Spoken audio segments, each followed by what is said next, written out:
नमस्कार दोस्तों, स्वागत है आपका अपने YouTube चैनल मर्जीत साइंस के में। उम्मीद है कि बहुत ही अच्छे होंगे और पिछली क्लास का रिवीजन कर चुके होंगे। ठीक है, तो चलिए नेक्स्ट टॉपिक को देखते हैं। विभिन्न रासायनिक समीकरण मतलब कौन कौन सी अभिक्रियाएं होती है। ठीक है, विभिन्न रासायनिक अभिक्रियाएँ कौन कौन सी रासायनिक अभिक्रियाएँ होती है, जिसमें सबसे पहले हम देखने वाले हैं किसको। सबसे पहला अभिक्रिया है संयोजन अभिक्रिया। कौन सी अभिक्रिया? संयोजन। ठीक है, संयोजन या इसी को बोलते हैं संश्लेषण अभिक्रिया। ठीक है, संयोजन अभिक्रिया को बोलते हैं संश्लेषण अभिक्रिया। तो संयोजन का मतलब क्या होता है? संयोजन का मतलब होता है संयोग होना, मतलब जुड़ना। किसी भी चीज़ को जुड़ना क्या कहलाता है? संयोजन कहलाता है। तो इसमें बोल सकते हैं कि वैसी अभिक्रिया जिसमें क्या होता है, अभिकारक और अभिकारक मिलकर एक प्रतिफल का निर्माण करता है। कहने का मतलब वैसी अभिक्रिया जिसमें दो या दो से अधिक अभिकारक मिलकर एकल उत्पाद का निर्माण करता है या प्रतिफल का निर्माण करता है। आप इसको समझ सकते हो ऐसे, जैसे कि देखो यहाँ पे ये क्या है, कोयले का दहन हो सकता है। पहले इसका परिभाषा हम लिखते हैं एक बार संयोजन या संश्लेषण अभिक्रिया में कि वैसी अभिक्रिया, क्या लिखेंगे? वैसी अभिक्रिया जिसमें संयोजन या संश्लेषण में वैसी अभिक्रिया जिसमें दो या दो से अधिक अभिकारक, जिसमें दो या दो से अधिक अभिकारक मिलकर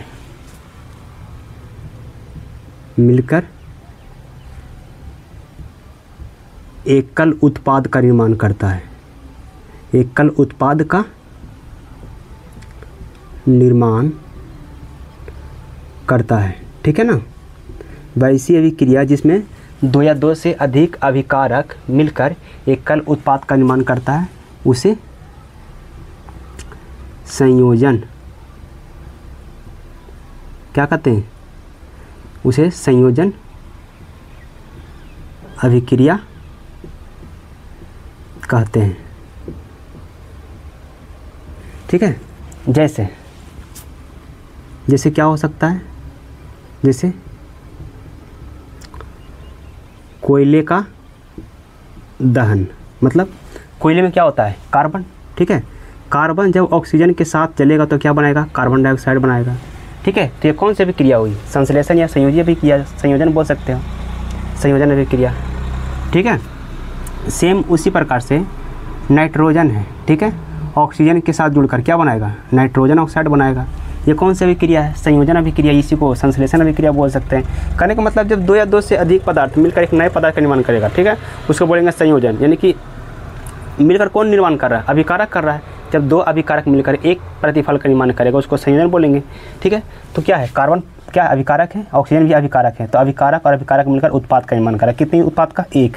ठीक है, नाइट्रोजन और ऑक्सीजन मिलकर के एक उत्पाद का निर्माण कर रहा है। अब इसको संतुलित कर लेंगे। ठीक है, उम्मीद है कि समझ में आ रहा होगा। संयोजन अभिक्रिया, संश्लेषण अभिक्रिया आपको आसानी से समझ में आया होगा। जैसे यहाँ पे देखना कैल्शियम ऑक्साइड। ठीक है, कोयले का दहन तो देख लिए यहाँ पे, और आगे से उदाहरण लिख सकते हैं। कोयले का दहन या फिर क्या कैल्शियम हाइड्रोक्साइड, कैल्शियम हाइड्रोक्साइड का निर्माण। ठीक है, कैल्शियम हाइड्रा ऑक्साइड। ठीक है, कैल्शियम हाइड्रोक्साइड का निर्माण। इसमें देखना कैल्शियम हाइड्रोक्साइड का कैसे बनेगा? कैल्शियम ऑक्साइड और प्लस में जल, क्या होगा? CaOH का होल ट्वाइस। देखो कैल्शियम ऑक्साइड अलग पदार्थ है, जल अलग पदार्थ है, लेकिन दोनों मिलकर एक पदार्थ बना दिया जिसका नाम है कैल्शियम हाइड्रा ऑक्साइड। ठीक है, तो ये हमारा संयोजन या संश्लेषण अभिक्रिया है, आप समझ चुके होंगे। आगे देखते हैं वियोजन अभिक्रिया। ठीक है, वियोजन अभिक्रिया या इसी को बोलते हैं अपघटन अभिक्रिया। ठीक है, विघटन अभिक्रिया, जो भी कुछ बोलना चाहो उसको बोल सकते हो, लेकिन यहाँ पे अभी हम वियोजन अभिक्रिया लिखते हैं। देखो संयोजन का मतलब होता है जुड़ना और वियोजन का मतलब है टूटना।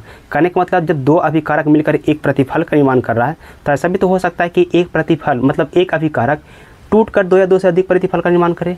हाँ, हो सकता है। तो जो टूट कर निर्माण कर रहा है उसको बोलेंगे वियोजन। वियोजन मतलब टूटना होता है। ठीक है, तो यहाँ पे क्या लिखेंगे? यहाँ पे लिखेंगे वैसी अभिक्रिया जिसमें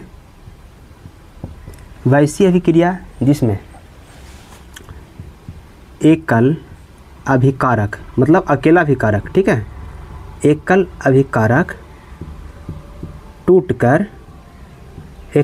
टूटकर दो या दो से अधिक, ठीक है, दो या दो से अधिक प्रतिफल का निर्माण करता है, उसे वियोजन अभिक्रिया कहते हैं। उसे वियोजन अभिक्रिया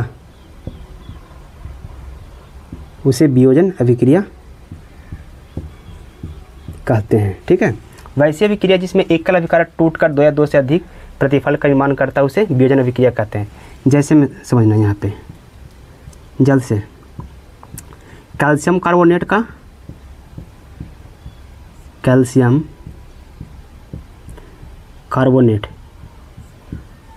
विघटन मतलब टूटना, विघटन। कैल्शियम कार्बोनेट का फार्मूला क्या होता है? कैल्शियम कार्बोनेट का फार्मूला होता है CaCO3। फार्मूला बनाने के लिए हम पीछे बेसिक बताए हैं, आप उसको ज़रूर देखेंगे तब समझ में आएगा, नहीं तो फिर से आप उसको देख सकते हैं। देखो इतना है नहीं, मात्र 1 से 1.5 घंटा में आप सारी बेसिक चीज़ों को कंप्लीट कर सकते हो, ठीक है। तो थोड़ा सा पेशेंस बनाकर उसको देखें और समझें, उसके बाद में ये क्लास का स्टार्ट करें। ऐसा नहीं है कि आपका टाइम ख़त्म होता जा रहा है, आपका टाइम ख़त्म हो जाएगा कब? जब आपको बेसिक पता नहीं होगा, तब आपको लगेगा कि पढ़ लिए फिर कुछ याद भी नहीं है। अगर आप बेसिक चीज़ों को कंप्लीट किए हुए रहते हैं तो आपको आगे सारी चीज़ें आसानी से समझ में आती है, ठीक है। तो देखिए, कैल्शियम कार्बोनेट का विघटन, जब कैल्शियम कार्बोनेट का अपघटन होता है मतलब टूटता है तो कैसे होता है? कैल्शियम ऑक्साइड अलग हो जाता है और कार्बन डाइऑक्साइड अलग हो जाता है। देखो ये जो कैल्शियम ऑक्साइड है ना, इस कैल्शियम ऑक्साइड को क्या बोलते हैं? कली चूना बोलते हैं। एक सेकंड,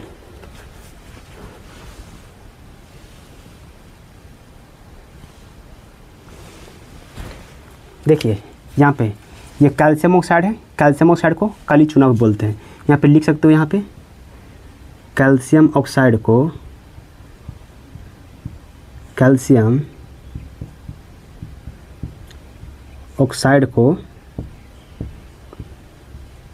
चूना भी कहा जाता है, ठीक है। और इसका उपयोग कहाँ किया जाता है? सीमेंट बनाने में किया जाता है। यहाँ पे लिख सकते हो, इसका उपयोग सीमेंट बनाने में किया जाता है, ठीक है। काली चूना का उपयोग कहाँ किया जाता है? सीमेंट बनाने में, ठीक है। आगे देखते हैं, कैल्शियम कार्बोनेट का विघटन है, और भी तो हो सकता है, ये तो पहला उदाहरण है। पोटेशियम क्लोरेट का विघटन लिख सकते हो आप, पोटेशियम क्लोरेट का विघटन, ठीक है। पोटेशियम क्लोरेट का विघटन मतलब KClO3, ठीक है। ये टूट कर क्या बनता है? पोटेशियम क्लोराइड और ऑक्सीजन। देखो संतुलित नहीं तो उसको संतुलित कर लेंगे, 3 है, यहाँ पे 2 लिख दो, यहाँ पे 2, संतुलित हो गया, ठीक है। ये तो पहले से संतुलित था। तो ये हमारा संयोजन अभिक्रिया है और ये वियोजन अभिक्रिया है। तो संयोजन में क्या होता है? जुड़ता है, और वियोजन में टूटता है। ये ज़्यादा हार्ड नहीं है, आप इसको आसानी से समझ सकते हो, थोड़ा सा पेशेंस बनाकर देखेंगे तब, ठीक है। तो वियोजन अभिक्रिया भी कई प्रकार की होती है। कौन कौन सी? एक होती है उसमें वियोजन, मतलब जहाँ पे वियोजन आ गया, अपघटन आ गया, विघटन आ गया, सब में टूटेगा। अब जिसकी उपस्थिति में टूटेगा उसको उसके हिसाब से उसका नाम दे देंगे। जैसे देखिए, अगर ऊष्मा के द्वारा कोई पदार्थ टूट रहा है तो उसको बोलेंगे ऊष्मीय वियोजन अभिक्रिया। अगर प्रकाश के द्वारा टूट रहा है तो उसको बोलेंगे प्रकाश वियोजन अभिक्रिया। अगर विद्युत ऊर्जा के द्वारा टूट रहा है तो उसको बोलेंगे विद्युत अपघटन या विद्युत वियोजन अभिक्रिया, ठीक है। तो आगे देखते हैं इन सभी चीज़ों। तो हमने संयोजन अभिक्रिया को देख लिया, संयोजन को संश्लेषण अभिक्रिया बोलता है, वियोजन अभिक्रिया को भी देख लिए। अब इसके बाद देखते हैं कि वियोजन अभिक्रिया के टाइप कितने होते हैं, मतलब कितने प्रकार की वियोजन अभिक्रिया हो सकती है। देखिए, वियोजन का मतलब तो सीधा सीधी होता है किसी पदार्थ का टूटना। अगर वो प्रकाश की उपस्थिति में टूट रहा है तो उसको प्रकाश वियोजन बोलेंगे। ऊष्मा की उपस्थिति में टूट रहा है तो उसको ऊष्मीय वियोजन बोलेंगे। अगर विद्युत धारा की आवश्यकता पड़े उसको टूटने के लिए तब वैद्युत अपघटन अभिक्रिया बोल सकते हैं। ठीक है, तो देखते हैं सबसे पहला ऊष्मीय वियोजन अभिक्रिया। कौन सी अभिक्रिया? ऊष्मीय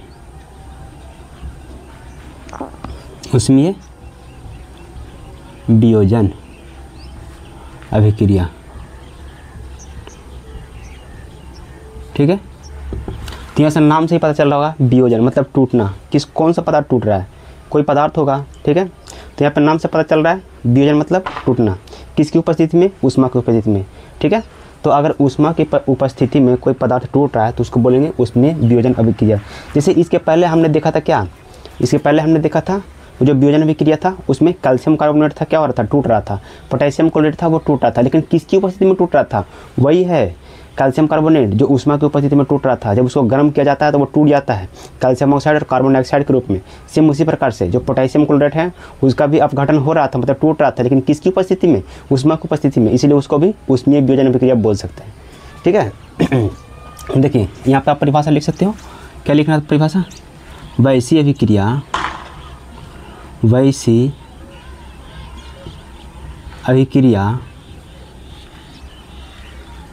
जो ऊष्मा की उपस्थिति में होती है, जो ऊष्मा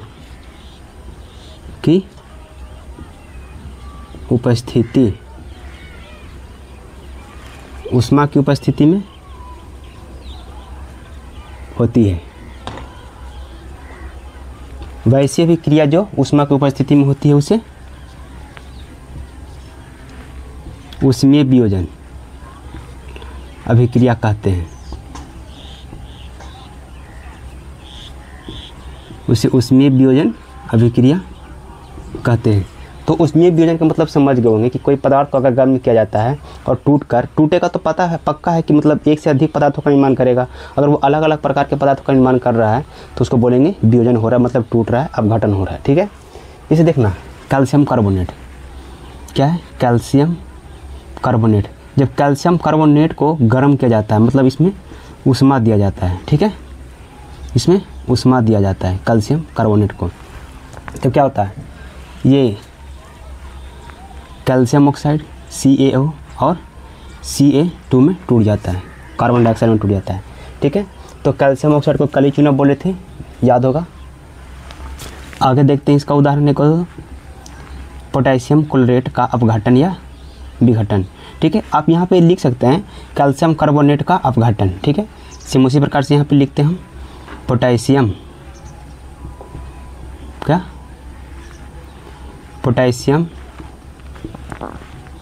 क्लोरेट का अपघटन।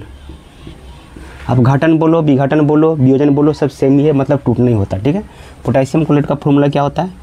KClO3। जब इसमें ऊष्मा दोगे, ठीक है, ऊष्मा, तो ऊष्मा देने पर क्या होता है? ये टूट जाता है, पोटेशियम क्लोराइड और क्या है? ऑक्सीजन। ठीक है, इसको संतुलित करने के लिए हम पिछली कक्षा में मतलब पिछली क्लास में सीख चुके थे कि इसको कैसे संतुलित किया जाता है। तो इसमें क्या करेंगे? 3 से मल्टीप्लाई कर लेंगे, इसमें 2 से और इसमें 2 से। देखिए ये पूरा हमारा समीकरण संतुलित हो गया, बैलेंस हो गया। ठीक है, तो ये हमारा था वियोजन अभिक्रिया में कौन सा? ऊष्मीय वियोजन। इसके अलग भी आती है एक प्रकाश वियोजन, इसको प्रकाश रासायनिक अभिक्रिया भी बोलते हैं। ठीक है, कौन सी अभिक्रिया? प्रकाश। ठीक है, प्रकाशिक नहीं, प्रकाश। कौन सी? प्रकाश वियोजन अभिक्रिया। ठीक है, प्रकाश वियोजन अभिक्रिया। तो वियोजन का मतलब टूटना, किसकी उपस्थिति में? प्रकाश की उपस्थिति में। तो इसको बोल सकते हैं कि वैसी अभिक्रिया जो प्रकाश की उपस्थिति में होती है उसे प्रकाश वियोजन अभिक्रिया कहते हैं। यहाँ पे लिख सकते हो आप, वैसी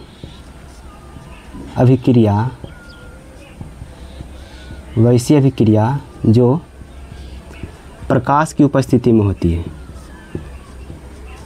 प्रकाश की उपस्थिति में, वैसे अभिक्रिया जो प्रकाश की उपस्थिति में होती है उसे क्या कहते हैं? उसे प्रकाश वियोजन अभिक्रिया कहते हैं। प्रकाश वियोजन अभिक्रिया कहते हैं। जैसे अगर सिल्वर क्लोराइड है, ठीक है, सिल्वर क्लोराइड के सूर्य के प्रकाश की उपस्थिति में, मतलब सूर्य के प्रकाश में रखा जाता है, तो क्या होता है, उसमें से जो क्लोरीन गैस है वो गायब हो जाता है, मतलब अलग हो जाता है, उड़ जाता है। ठीक है, यहाँ पे देखिए, यहाँ पे कोई सिल्वर क्लोराइड है, ठीक है, इसको सूर्य के प्रकाश में रखेंगे, कहाँ, ऐसे यहाँ पे लिख सकते हो पहले हिंदी में भी, जैसे सिल्वर, ठीक है, सिल्वर क्लोराइड का अपघटन, ठीक है, सिल्वर क्लोराइड का अपघटन। सिल्वर क्लोराइड का फॉर्मूला क्या होता है, AgCl, ठीक है, ये कहाँ रखेंगे, सूर्य के प्रकाश में रखेंगे, ठीक है, सूर्य के प्रकाश में। सूर्य के प्रकाश में रखने पर इसमें से जो सिल्वर होता है वो साइड हो जाता है अलग, क्लोरीन अलग निकल जाता है। ठीक है, अब इसको संतुलित करना होता है, आप संतुलित किए होंगे। ठीक है, तो ये प्रकाश वियोजन अभिक्रिया, इसकी और उदाहरण हो सकती है। ठीक है, जैसे हाइड्रोजन परऑक्साइड का विघटन, हाइड्रोजन परऑक्साइड, हाइड्रोजन परऑक्साइड का अपघटन या वियोजन। ठीक है, हाइड्रोजन पर मतलब परऑक्साइड है, उसका अपघटन या वियोजन। सबसे पहले उसका फार्मूला क्या होता है, H2O2। ठीक है, जब इसको प्रकाश में रखा जाता है, ठीक, प्रकाश में, तो क्या होता है, जल अलग और ऑक्सीजन जो होता है उससे अलग हो जाता है। ठीक है, अब दोनों तरफ देख सकते हो संतुलित है। और इसका कोई उदाहरण हो सकता है, जैसे सिल्वर ब्रोमाइड, सिल्वर ब्रोमाइड। ठीक है, सिल्वर ब्रोमाइड का अपघटन, अपघटन। तो सिल्वर ब्रोमाइड का फॉर्मूला क्या होता है, तो इसका फार्मूला होता है AgBr। ठीक है, अब इसको रखो सूर्य के प्रकाश में, सूर्य के प्रकाश। तो सूर्य के प्रकाश में रखने पर क्या होता है कि सिल्वर जो होता है वो अलग हो जाता है और ब्रोमीन अलग हो जाता है। ठीक है, अब इसको संतुलित कर लो, हो गया हमारा। तो यहाँ पे हम वैद्युत अपघटन अभिक्रिया को समझते हैं कि वैद्युत अपघटन अभिक्रिया होता क्या है। तो सबसे पहले यहाँ पे एक चीज़ समझते हैं। ठीक है, ये कोई बर्तन है, ठीक है, और इस बर्तन में नमक घुला हुआ है। ठीक है, क्या है, नमक, मतलब सोडियम क्लोराइड। ठीक है, तो जब सोडियम क्लोराइड घुला हुआ होगा तो इसमें क्या होगा, सोडियम भी होगा और क्लोरीन भी होगा। ठीक है, सोडियम और क्लोरीन दोनों होगा। अब इसमें दो छड़ डाल देते हैं। ठीक है, दो रोड, ठीक है, दो छड़ डाल दिए। अब एक को बैटरी के धन ध्रुव से और दूसरे को ऋण ध्रुव से जोड़ देंगे। ठीक है, अगर मान के चलो कि यहाँ पे कोई बैटरी है, ठीक, इसको एक को धन से दूसरे को ऋण से जोड़ देंगे। ठीक है, तो जो धन ध्रुव से जोड़ेंगे उसको बोलेंगे एनोड। क्या बोलेंगे, एनोड बोलेंगे। और जिसको ऋण से जोड़ेंगे उसको कैथोड बोलेंगे। ठीक है, तो ये हमारा एनोड और कैथोड है। ठीक है, इस पे क्या होगा, माइनस, इस पे प्लस। ठीक है, आप कुछ ऐसा पढ़े होंगे कि जो अलग अलग आवेश होता है, मतलब जैसे समान आवेश, देखो अगर एक ही प्रकार के जो आवेश होता है वो एक दूसरे को धकेलता है, दूर भेजता है। ठीक है, जैसे यहाँ पे प्लस प्लस था, दूर भेज रहा है। सेम उसी प्रकार से अगर माइनस माइनस होगा तो क्या करेगा, वो एक दूसरे को दूर भेजेगा। लेकिन इसका उल्टा हो जाए, एक होगा प्लस आवेश और एक हो जाए माइनस आवेश। ठीक है, प्लस और माइनस, तो क्या करेगा, एक दूसरे को अपनी ओर खींचेगा, आकर्षित करेगा। ठीक है, माइनस और प्लस होगा तब एक दूसरे को अपनी ओर खींचेगा। ठीक है, तो सेम उसी प्रकार से जब इसको जल में घोला जाता है, ये तो टूटकर सोडियम अलग और आयन अलग उसी में होता है, लेकिन अलग अलग हो जाता है। ठीक है, जब इसमें से विद्युत धारा प्रवाहित करवाएंगे तो एक पर एनोड पर मतलब प्लस होगा और कैथोड पर माइनस होगा। तो बताओ, जो क्लोरीन होगा वो है क्या, माइनस है, तो माइनस वाला प्लस पर जाएगा और प्लस वाला माइनस पर जाएगा। ठीक है, प्लस वाला माइनस पर और माइनस वाला प्लस पर। तो सेम इसी प्रकार से वैद्युत अपघटन अभिक्रियाएँ होती रहती है। तो इसमें कैसे लिख सकते हैं कि वैसी अभिक्रिया, चलिए लिखते हैं इसमें। ठीक है, क्या लिखेंगे, वैसी अभिक्रिया, वैसी अभिक्रिया जो विद्युत ऊर्जा के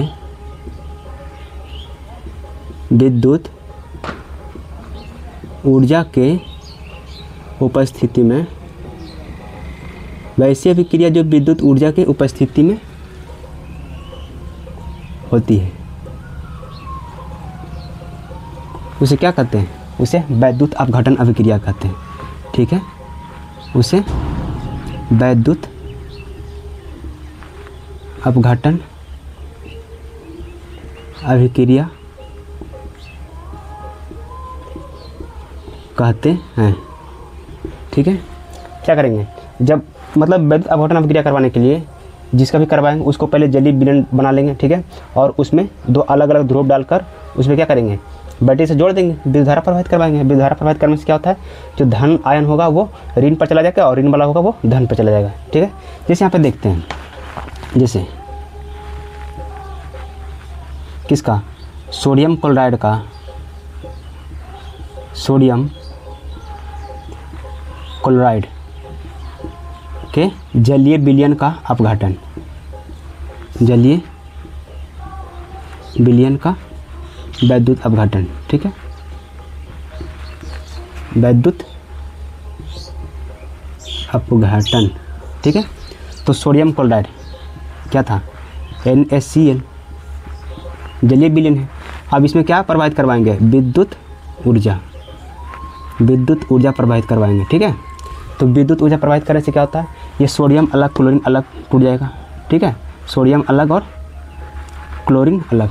ठीक है, तो क्लोरीन कहाँ पे जाएगा, क्लोरीन जाएगा एनोड पे, एनोड पर जाएगा। ठीक है, और ये कैथोड पे, इसको हम K से सूचित करते हैं कैथोड को। ठीक है, क्योंकि यहाँ पे उतना बड़ा नहीं लिख पाएंगे, तो सोडियम चला जाएगा कैथोड पे और क्लोरीन एनोड पे। तो इस प्रकार से किसका, सोडियम क्लोराइड के जलीय विलयन का विद्युत अपघटन हो जाएगा। ठीक है, और किसी का हो सकता है एल्युमिनियम ऑक्साइड। ठीक है, अब इसको मिटाते हैं, उम्मीद है कि समझ गए होंगे। ठीक, अब इसको मिटाकर आगे देखते हैं, किसका, एल्युमिनियम ऑक्साइड का वैद्युत अपघटन, एल्युमिनियम ऑक्साइड। ठीक है, एल्युमिनियम ऑक्साइड का विद्युत अपघटन। ठीक है, वैद्युत अपघटन। ठीक है, तो एल्युमिनियम ऑक्साइड, इसका फॉर्मूला क्या होता है, Al2O3 होता है, Al2O3। जब इसे विद्युत धारा प्रवाहित करवाएंगे, क्या, विद्युत धारा, विद्युत धारा प्रवाहित करवाने पर क्या होता है, एल्युमिनियम अलग टूट जाएगा और ऑक्सीजन अलग टूट जाएगा। अब इसको संतुलित करने के लिए इसको 3 से गुना करते हैं, इसको कितना से गुना कर दें, इसको तो 2 से गुना करना पड़ेगा, तो 4 हो जाएगा, यहाँ पे 4 से गुना कर देते हैं। ठीक है, ये हमारा संतुलित हो गया। तो ये कहाँ प्राप्त होगा, ये एनोड पर प्राप्त होगा। ठीक है, कहाँ पे, एनोड पे। ठीक, और ये कैथोड पे प्राप्त होगा। उम्मीद है कि समझ में आ रहा होगा। प्लस वाला माइनस पे और माइनस वाला प्लस पे, क्यों, क्योंकि इस पे क्या होगा, Al+3 होगा और इस पे O-2 होगा। ठीक है, तो माइनस वाला प्लस पे जाएगा और प्लस वाला माइनस पे। तो उम्मीद है कि मतलब वियोजन अभिक्रिया आपको समझ में आया होगा, अच्छी से समझ में आया होगा। सबसे पहले क्या देखे थे, संयोजन, फिर संयोजन के बाद देखे थे वियोजन, वियोजन में इसके टाइप देखे थे, 3 टाइप के देख लिए। ठीक है, अब आगे देखते हैं विस्थापन अभिक्रिया।